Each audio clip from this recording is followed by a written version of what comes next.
If you saw an advert on the side of the road offering DIY heart surgery, would you take it up? In all likelihood, the answer to that question is no.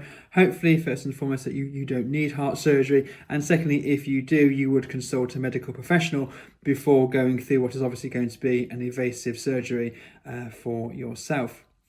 Yet, so many business owners do a very similar thing, not with their hearts, but with their website. And yet a website is essentially the first impressions that so many people and so many potential customers are going to have of your website. And they do this through using DIY website builders. Look, there's nothing wrong with DIY website builders. They have a place. There is certainly a market for them. They offer a drag and drop kind of approach to designing and building websites. And certainly if you're a non-coder, then yes, that would certainly be the way that you would go to essentially design and build a website going further forward. However, there are certain factors that these companies don't necessarily talk about when they are offering these drag and drop builders. The first one being essentially you don't own the website. The website doesn't belong to you. You are essentially renting a small amount of space on a server that contains your website.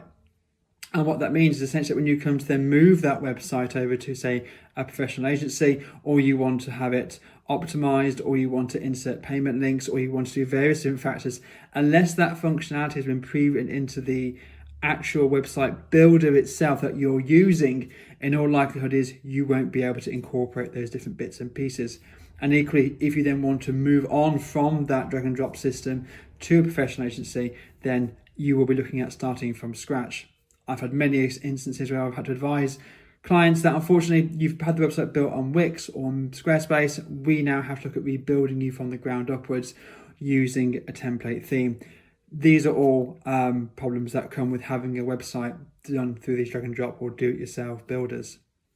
Equally, there are conditions whereby you could find the website is loading slowly due to the amount of websites that are stored on these servers. They are done literally pile them high, sell them cheap. And equally, there are things such as 90% bounce rates aren't uncommon. Payment links may not work. Functionality may be broken in various different parts. So there are concerns with using drag and drop website builders. And equally, if you are using them, then I would certainly say get a second opinion in terms of what it is actually doing. Is it going to benefit your business long term?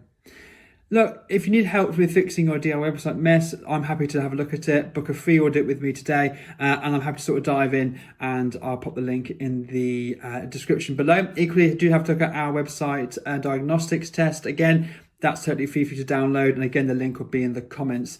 So your website is your first impression for your customers. Don't waste it.